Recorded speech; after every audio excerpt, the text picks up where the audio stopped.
एक बार की बात है, एक बहुत बड़ी आर्ट गैलरी ने कॉन्टेस्ट डिक्लेयर किया। उसमें उन्होंने अनाउंस किया कि जो भी पेंटर पीस को डिपिक्ट करने वाली वर्ल्ड की सबसे अच्छी पेंटिंग बनाएगा, उसको $10 मिलियन का इनाम मिलेगा।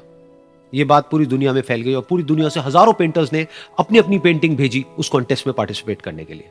उन हजारों पेंटिंग्स में से जो इस कॉन्टेस्ट के जजेस थे, उन्होंने फाइनली 100 पेंटिंग्स को शॉर्टलिस्ट किया और उन 100 पेंटिंग्स की एक एग्जीबिशन लगाई। उस एग्जीबिशन में इन सारे पेंटर्स को तो इनवाइट किया ही किया, साथ ही साथ मीडिया वाले भी बैठे हुए थे और मीडिया वालों के साथ हजारों लोगों की भीड़ भी जमा थी। क्योंकि प्राइज अमाउंट इतना बड़ा था तो सबका इंटरेस्ट था ये जानने में कि कौन जीतेगा, कि वो पेंटिंग कैसी होगी और कौन वो पेंटर होगा जिसको इतना बड़ा अमाउंट मिलेगा। फाइनली वो दिन आ ही गया। वहां पर सारी ही पेंटिंग्स देखने लायक थी और एक से बढ़कर एक थी। उसमें से कुछ पेंटिंग्स थी जहां पर सबसे ज्यादा भीड़ थी। जैसे एक पेंटिंग थी जहां पर एक बिल्कुल साफ पानी की नदी बह रही थी, जिसके पीछे कुछ पहाड़ थे, उसके ऊपर बर्फ जमी हुई थी और पीछे से सनराइज हो रहा था। एक और पेंटिंग थी जहां पर पेंटर ने पीस को डिपिक्ट किया था फुल मून नाइट के थ्रू, यानी कि एक बिल्कुल पीसफुल लेक थी जिसका पानी बिल्कुल स्टिल था, इतना स्टिल कि उसके अंदर आप रिफ्लेक्शन देख सकते थे आसपास में जो भी कुछ था उसका, बिल्कुल एक मिरर की तरह। और बिल्कुल डार्क आसमान में कुछ तारे चमक रहे थे और एक चांद चमक रहा था। उसके अलावा एक पेंटिंग थी जिसमें बिल्कुल सफेद बादल थे, नीला आसमान था और बिल्कुल हरी हरी घास थी। यानी कि सारी ही पेंटिंग्स ऐसी जिसको देख करके ही मन शांत हो जाए। तो कॉन्टेस्ट बहुत ही टफ था क्योंकि सारी पेंटिंग्स एक से बढ़कर एक थी। तो जजेस के लिए शॉर्टलिस्ट करना कि कौन सी पेंटिंग बेस्ट है, that was very very difficult. लेकिन वो मोमेंट आ ही गया जब जजेस ने अपना माइंड मेकअप कर लिया और एक पेंटिंग को इन सारी पेंटिंग्स में से सिलेक्ट कर लिया और उस पेंटिंग को एक बड़े से कर्टेन के पीछे रख दिया। सामने वो सारे पेंटर्स बैठे हुए थे, मीडिया वाले थे और हजारों लोगों की भीड़ थी। सबकी क्यूरियोसिटी बढ़ती चली जा रही थी क्योंकि अमाउंट बहुत बड़ा था। लेकिन जैसे ही वो पर्दा हटा और सामने से सबने उस पेंटिंग को देखा तो सब हैरान रह गए। सब एक दूसरे की शक्ल देखने लगे।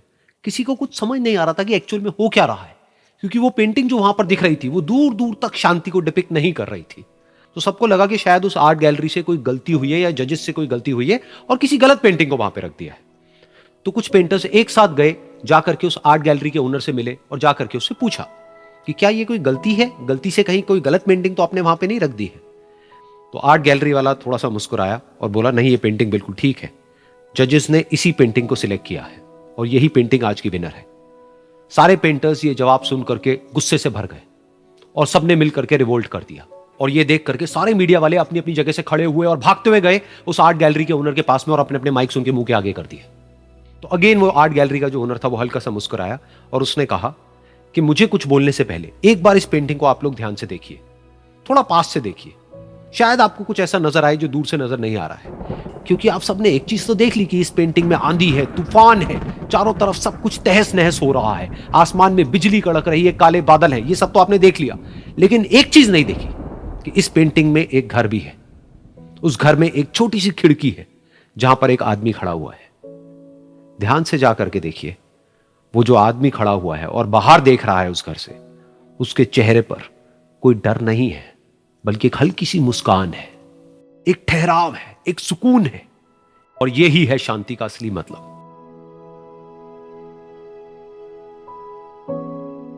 यानी कि शांति का मतलब यह नहीं है कि हमारे बाहर सब कुछ शांत है और फिर हम शांत हैं, क्योंकि वो टेम्पररी है। असली शांति का मतलब यह है कि हमारे बाहर चाहे जो कुछ भी हो रहा हो, हम अंदर से पूरी तरह से शांत हैं, हमारा मन शांत है। क्योंकि जिसका मन शांत नहीं है, उसको चाहे आप कितनी भी सुंदर से सुंदर जगह पर ले जाकर के बिठा दो, वो वहां पर भी जाकर के दुखी ही रहेगा। लेकिन दूसरी तरफ से जिसका मन शांत है, उसके बाहर चाहे कुछ भी हो रहा हो, चाहे मौसम कैसा भी हो, चाहे उसके आसपास में सब कुछ तहस नहस हो रहा हो, तूफान हो, लेकिन वो अंदर से बिल्कुल शांत रहेगा। और यही है शांति का असली मतलब।